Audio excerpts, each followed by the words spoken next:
Buenos días a los jóvenes del grupo D7AE del sistema escolarizado, séptimo cuatrimestre de la licenciatura en Derecho, de la clase de los días miércoles. Tengan muy buenos días y vamos a dar inicio a esta clase del día de hoy, 9 de diciembre de 2020. Viene siendo la cuarta clase de este módulo de la materia de Derecho Administrativo 2, y prácticamente sería con ustedes del sistema escolarizado la última clase del módulo, y prácticamente estaría cerrado el módulo y también estaría cerrando. Ya tienen en plataforma su cuestionario, que es la actividad que corresponde a esta cuarta semana, con las instrucciones debidas para que lo contesten. Tienen también el día de hoy, porque ya desde las 9 de la mañana abrió el cuestionario, hasta mañana jueves 10 de diciembre a la 1 de la tarde para entregar su actividad. Y también ya tienen en plataforma su examen final, que se aplica el día de hoy. Ya abrió desde las 9 de la mañana. Vamos a terminar nuestra última clase, nuestra cuarta y última clase del módulo. Y creo que tienen una clase posterior, pero ya saben que el examen tienen pues prácticamente toda la tarde, parte de la noche, para poderlo contestar. Cierra hoy mismo. Y su cuestionario es hasta el día de mañana. Pueden ustedes checar el plataforma. Respecto a esta última clase del día de hoy, pues ya tienen todo el material, tienen las leyes, las lecturas sugeridas, tienen infografías, tienen imágenes, tienen la actividad, tienen el examen, tienen también a su disposición, para ampliar lo que es la clase de hoy, la biblioteca virtual de esta universidad. Y además vamos a tener los videos de esta clase. Se está grabando. Ya saben cuál es nuestro método. Cuando corte el Zoom, esperamos 10 minutitos para que lo convierta a video MP4, y nos volvemos a conectar. Ya cuando concluya la clase, pues ya vuelvo a convertir el segundo video y ya tenemos los dos videos de la clase de hoy para la persona que lo quiera volver a ver por los temas que vamos a tratar de este año. Prácticamente estaríamos concluyendo con el temario de una manera sintetizada, porque pues fueron 21 unidades las del temario. Y había que ver cómo se acomodaban en estas 4 semanas. Afortunadamente se pudo hacer de una manera sintetizada, y cada semana tuvieron ustedes su síntesis, su guía de lo que eran las unidades que se explicaban en la clase correspondiente. Por lo tanto, el día de hoy vamos a ver ya las últimas 6 unidades de manera sintetizada, que son la 16, la 17, 18, 19, 20 y 21. Los temas que vamos a tratar son los siguientes: la relación entre el Estado y sus servidores. ¿Y qué es la función pública? Es muy importante. Y después, la ubicación de la rama del derecho que regula las relaciones entre el Estado y sus servidores. Estaríamos hablando del derecho burocrático o laboral burocrático, que es el conjunto de normas jurídicas que va a regular la relación del Estado con los servidores públicos. No pierdan de vista, cuando ya nos estamos metiendo en la relación del Estado con los servidores públicos, lógicamente con los funcionarios, sus empleados públicos, la relación que existe entre el Estado y ellos. ¿Por qué les digo esto? Porque van a haber posturas, primero, en este tema que les estoy diciendo de la ubicación de la rama, ¿a qué parte del derecho podría corresponder la relación? Si al derecho laboral, al derecho administrativo, porque menciona que puede ser una rama autónoma, bien de derecho social, pero bueno, esto lo vamos a ver en el transcurso de la clase. Otro tema que vamos a tratar son las relaciones de trabajo que están reguladas por el artículo 123, apartado A de la Constitución Federal y la Ley Federal del Trabajo. No pierdan de vista, el artículo 123 es el fundamento constitucional del derecho al trabajo, o sea, pero hay dos apartados, el apartado A y el apartado B. Un apartado se va a dedicar a las cuestiones de relaciones laborales, pero entre los particulares. Y el apartado B se va a dedicar a la relación entre el Estado y sus servidores públicos, para que vayan identificando un apartado y otro. Incluso hay en plataforma un video donde hay una expositora, una licenciada, que les habla sobre este tema del artículo 123, de sus dos apartados, y donde explica más a fondo la diferencia que hay entre uno y otro para mayor abundamiento para ustedes y por esta clase. Ya con el video, es un video de apoyo que tienen en la plataforma, les ayudaría para ahondar sobre este tema, para cuando ustedes en el futuro, si van a dedicarse a la cuestión laboral, pues sepan cuando vayan a defender a una persona, si van a ser independientes, pues en qué apartado ubican la situación que ustedes van a tener. Después tenemos las teorías que explican la naturaleza jurídica del acto por el cual un individuo presta sus servicios al Estado. Vamos a ver teorías civilistas que dicen, no, pues la naturaleza del acto pues cae en el derecho civil porque la persona que va a trabajar al gobierno tiene que manifestar su voluntad. No pierdan de vista que la voluntad es uno de los elementos esenciales de los contratos. Lógicamente hay personas que cuando alguna amistad llega al gobierno y lo quieren ascender por un nombramiento, pero esa persona no quiere quedarse donde está, pues ya ven ustedes cuando vienen los cambios, las cabezas cambian primero, y prefiere quedarse. Entonces, si no hay esa manifestación de la voluntad, pues por eso le dan unas teorías civilistas que esa naturaleza del acto jurídico, por el cual una persona va a prestar su servicio al Estado, cae en la cuestión civil. Pero vamos a ver otras posturas también sobre este caso. Después tenemos el sistema para la designación de los agentes públicos. ¿Cómo entra una persona a trabajar en el Estado? Debe haber una vacante, y ya vieron ustedes que hay que llenar determinados requisitos, como es el caso, por ejemplo, de los exámenes de oposición, que le van a dar al que esté mejor preparado, al que mejor salga, la mejor calificación, le van a dar el puesto. Bueno, sabemos cómo se manejan también las cosas en nuestro país.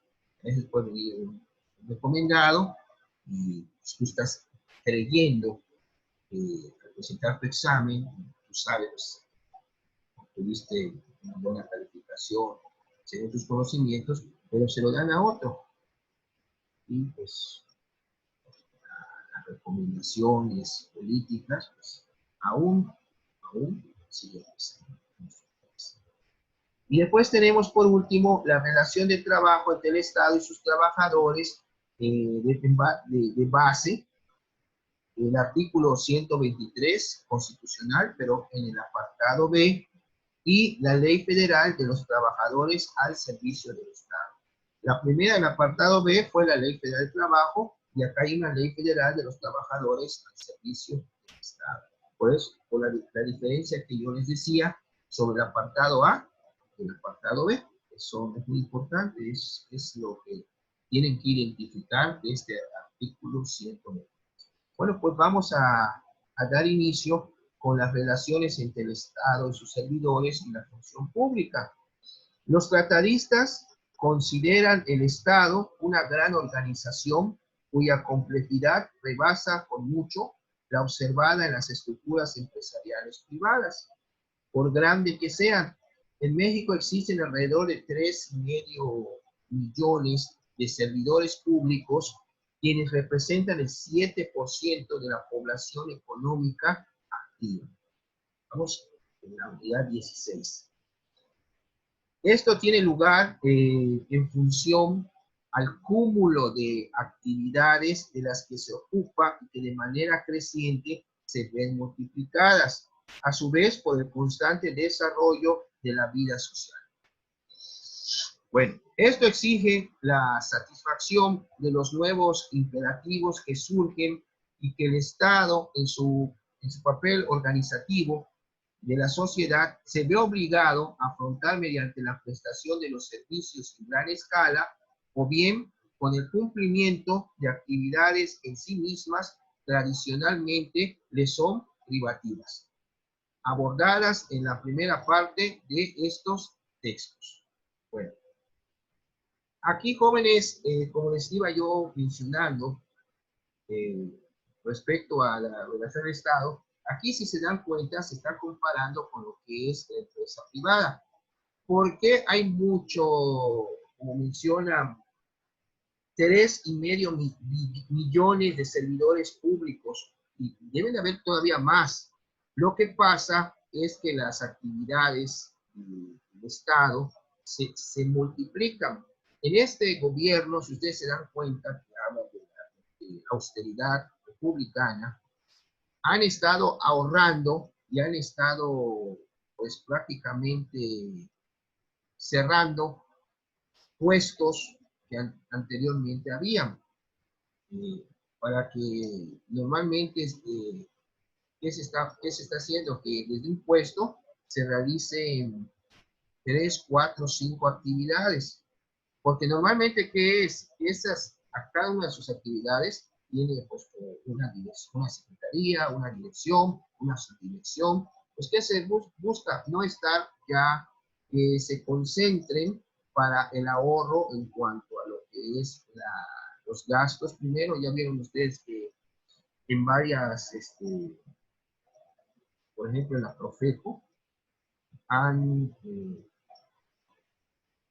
queriendo ahorrar, digo, ya hay problemas con la papelería, con las computadoras, porque pues están restringiendo mucho el gasto corriente, en este caso, que con las delegaciones y los estados, pues que la papelería, las computadoras, pago de rentas, inmuebles que estén ocupando esas delegaciones, etcétera.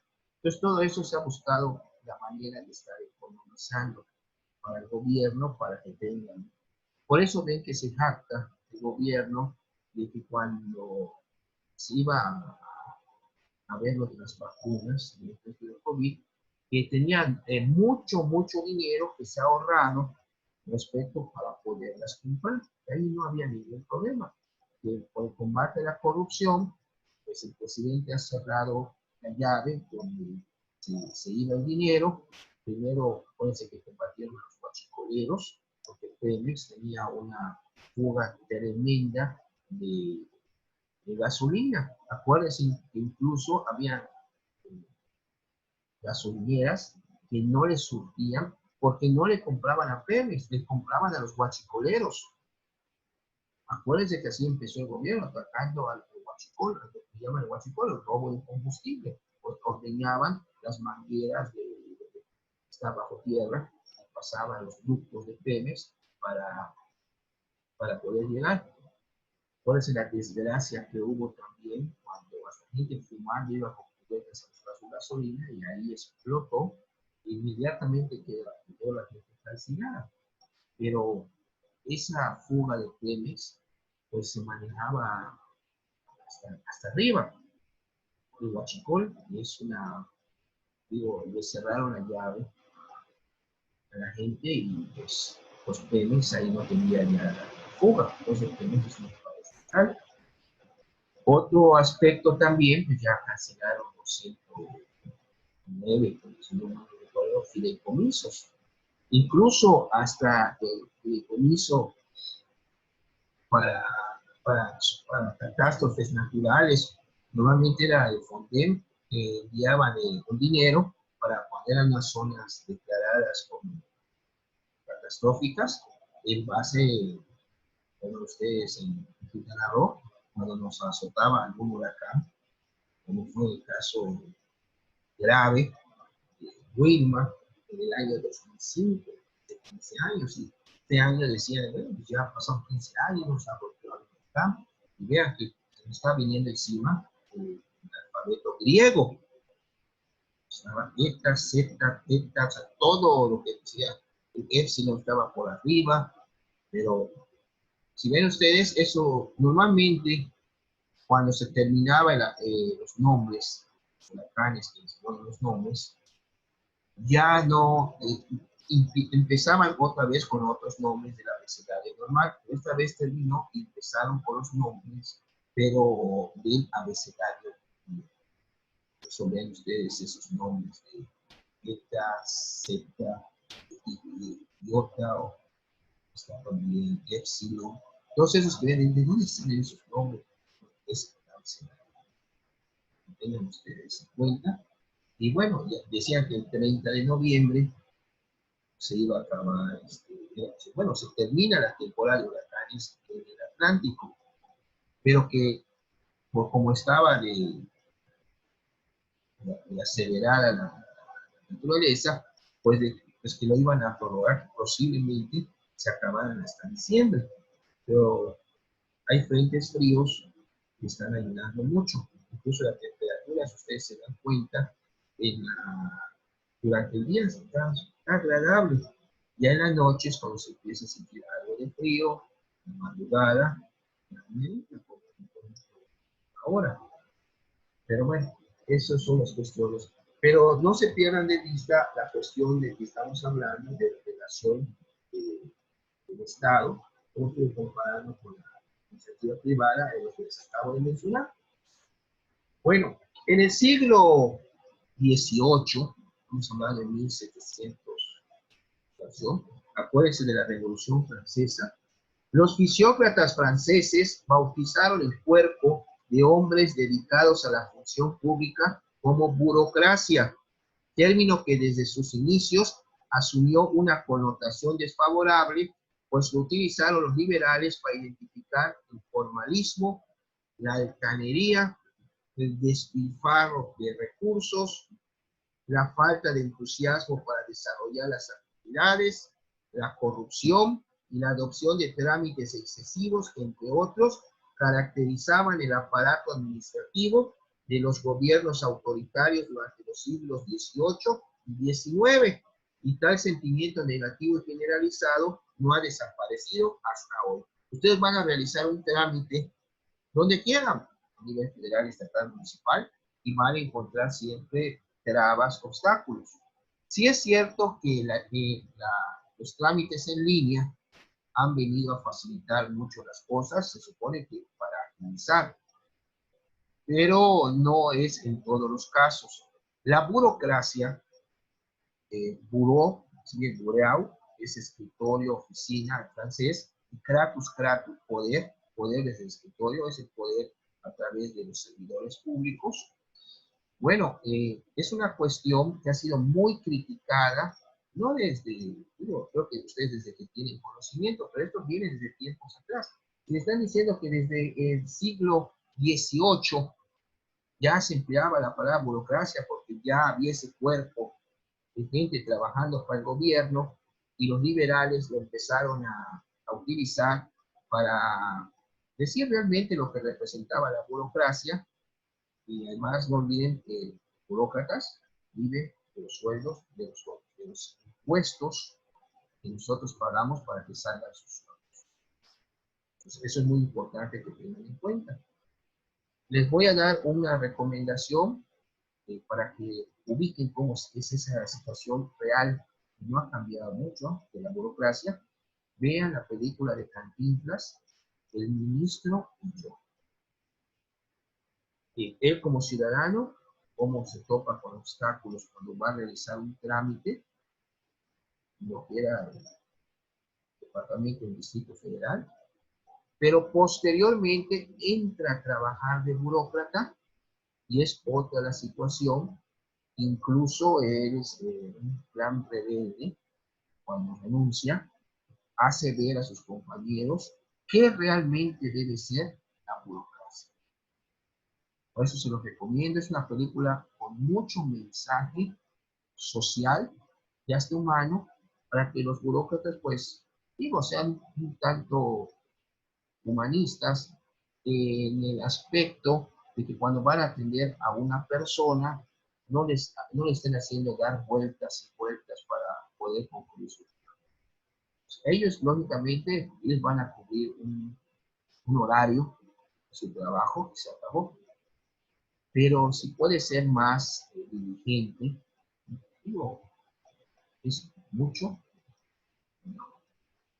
¿no? Que seas, que tengas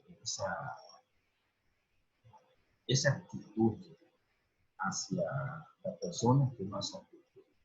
Porque normalmente los cargos son pasajeros.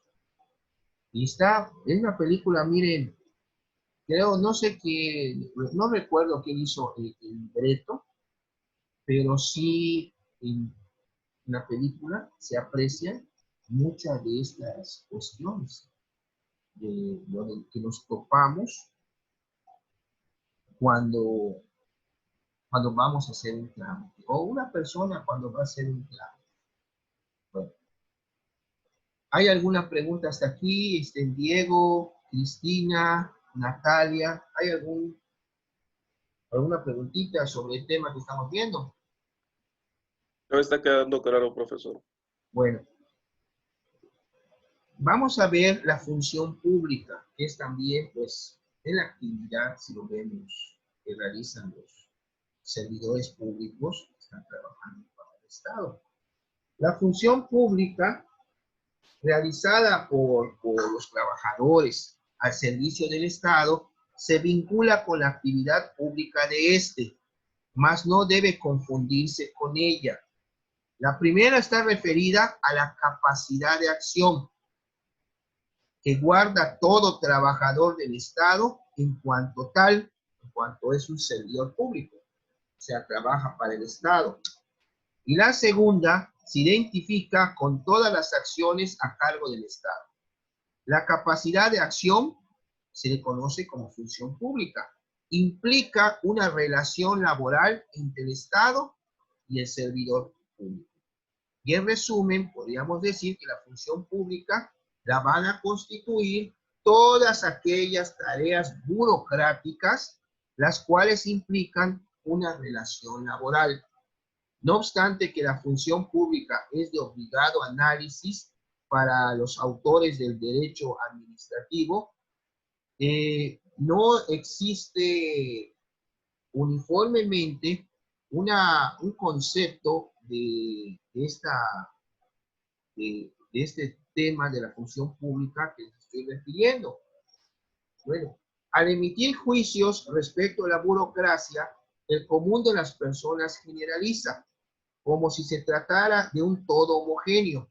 Esto resulta erróneo en virtud de la diversidad de regímenes que le son aplicables, incluso de la distinción existente según los niveles jerárquicos que la caracterizan.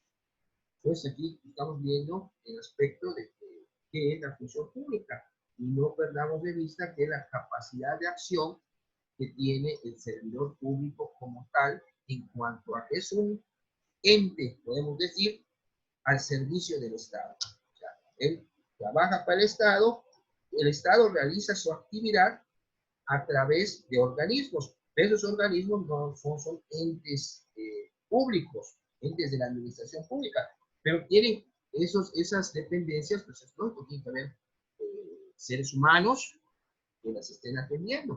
Esos seres humanos realizan la función pública llamados servidores públicos.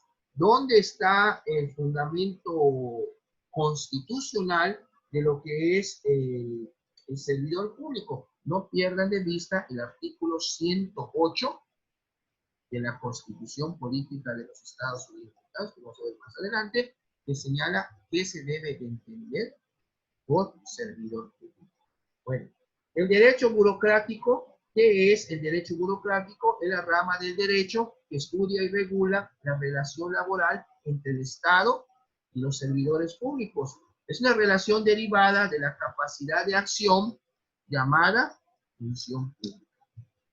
Y hay otro concepto, pero este es para derecho laboral burocrático y es una disciplina autónoma del derecho social que tiene por objeto regular los derechos y obligaciones de orden laboral que surgen entre el Estado y sus servidores, así como establecer las bases de justicia que tiendan a equilibrar el disfrute de las garantías sociales por parte de los servidores públicos, con el ejercicio y cumplimiento de las funciones y tareas públicas que corresponde atender al Estado como representante general de la sociedad. Eso es lo que debemos de entender por derecho laboral burocrático. Bueno, habíamos visto, bueno, y esa relación laboral, ¿en dónde va? ¿Dónde la podríamos acomodar? En el derecho del trabajo, ¿en dónde? En el derecho administrativo. Vamos a ver ahora lo que yo les decía, estas teorías. La más aceptada es que lo ubican dentro de lo que es el derecho del trabajo, esa relación laboral. ¿Por qué? La posición que engloba estas teorías es la más aceptada, la que lo engloba en el derecho laboral. En términos generales, sostiene el carácter laboral de la relación que existe entre el Estado y sus trabajadores, pues en ella se observan las características de dirección, dependencia y salario propias del derecho del trabajo. Y se considera, bueno, ¿quién va a ser tu patrón? El Estado. Bueno, y viéndolo así, porque lo está ubicando, porque consideran estas teorías que los rasgos de la relación laboral normal se pueden encontrar también en lo que es la relación laboral del Estado y sus servidores públicos. Bueno, y hay otras teorías que las ubican en lo que es la cuestión del derecho administrativo. Esta corriente tiene su origen en el hecho de que la relación del Estado y los servidores públicos surge con motivo de un acto administrativo como es el nombramiento. Consiste este en la expresión unilateral de la potestad soberana de aquel con objeto de asignar una función pública a la persona que considera idónea para poderla desempeñar. Aquí, si se dan cuenta, están hablando de un acto administrativo como es el nombramiento. O sea, si yo voy a entrar a trabajar al gobierno, como, vamos a poner como funcionario, yo debo de tener un nombramiento que me respalde, en primer lugar, el cargo que voy a ejercer, porque de ahí van a venir mis funciones, mis atribuciones y mis obligaciones que voy a realizar como tal. Imagínense ustedes que yo no tuviera el nombramiento y estuviera yo firmando con el cargo que se supone estoy ostentando y estoy cobrando.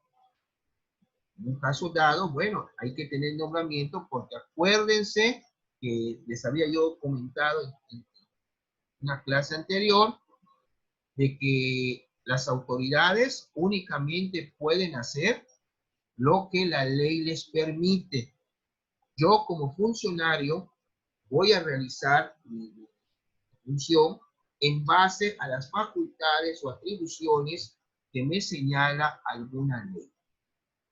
Si voy a realizar un acto que no esté previsto en una ley, es inconstitucional.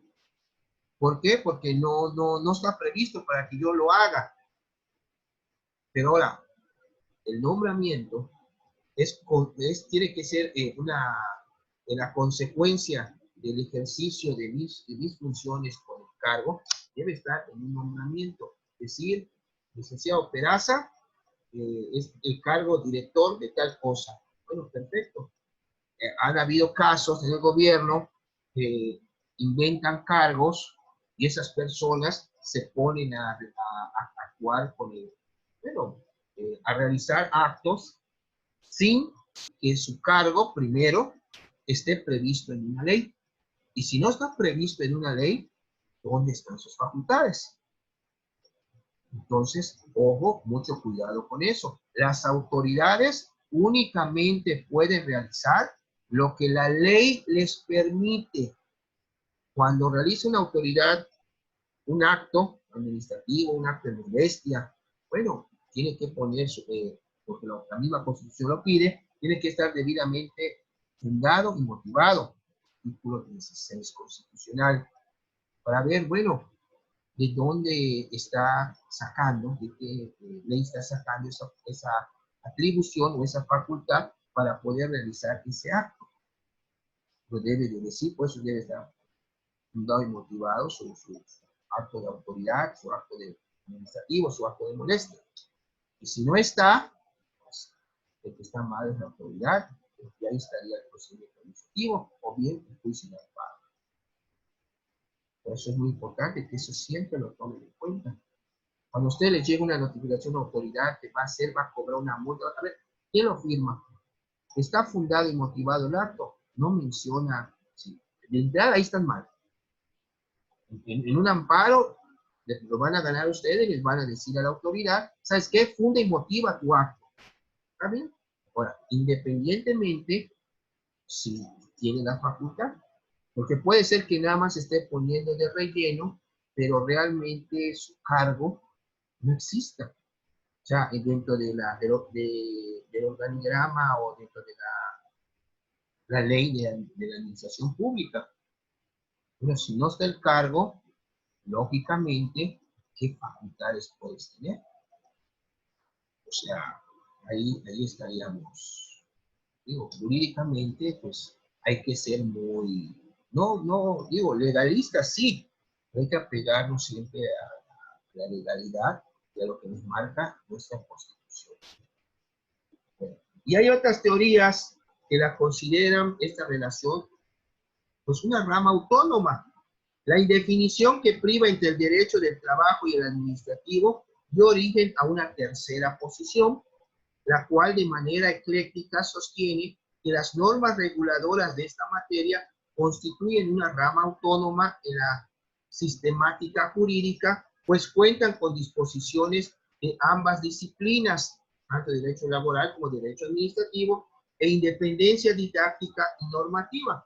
O sea, ¿hay una relación laboral? Sí. ¿Tú ya expresaste tu voluntad de querer trabajar? Sí. Se te va a dar tu nombramiento para que puedas, ok, están viendo, hay civil y hay administrativo. Por eso considera que debe ser una rama autónoma porque tiene ambos derechos, laboral, el derecho administrativo, pero aclara que cuenta con independencia didáctica y normativa. O sea, las normas que van a regular esa relación no propiamente son de derecho laboral, pero sí caían en el derecho administrativo por la naturaleza de la función que van a desempeñar este derecho administrativo. Bueno, nos quedan 3 minutos y pico. Para concluir esta unidad, así está explicado en su. No pierdan de vista el artículo 108 que menciona que se debe de entender por servidor público. Artículo 108 de la Constitución menciona que se reputa como servidor público a toda persona que desempeña un empleo, un encargo o una comisión de cualquier naturaleza en la administración pública, ya sea federal, o sea, o de la Ciudad de México, podemos decir en los estados, también en los ayuntamientos, incluso a los representantes de elección popular, a los miembros del Poder Judicial y a los demás funcionarios y empleados. El artículo 108 de la Constitución Política de los Estados Unidos. Bueno, la siguiente unidad que vamos a ver, ya vimos perdón, cuando vimos el derecho burocrático, para aclarar, fue la unidad 17, cuando empezamos a hablar del derecho burocrático, que era la unidad 17, como mencioné, pero se los aclaro. La 16 es la relación que hay en lo que el Estado con los servidores públicos y la función pública. El 17 es la ubicación de la rama del derecho que regula las relaciones entre el Estado y sus servidores.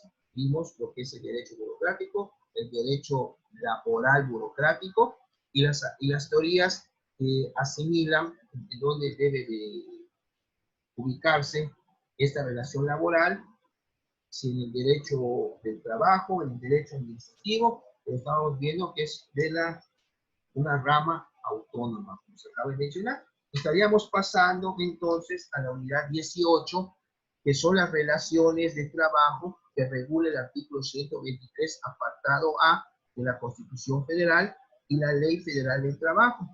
Y arrancaríamos con algunos organismos que ahí vamos a empezar a ver. Por ejemplo, ciertos organismos públicos descentralizados que forman parte de la Administración Pública Federal, como por ejemplo Petróleos Mexicanos, Pemex, que fue creado por Lázaro Cárdenas del Río el 7 de junio de 1938. Bueno, vamos a continuar, porque ya queda menos de un minuto de video. Viendo estos organismos, vamos a ver Ferrocarriles Nacionales de México, ya desapareció, y el IMSS y la Comisión Federal de Electricidad, de todos estos organismos. Regresamos en un momento, ya saben, 10 minutitos, 10-12 minutos, en que se convierten, nos volvemos a conectar para concluir la clase. Muchas gracias. Cualquier duda, la externen, por favor. Sí, sí. Profesor, el amparo que mencionó es indirecto, ¿verdad? Sí. Cuando es infundado. Ok.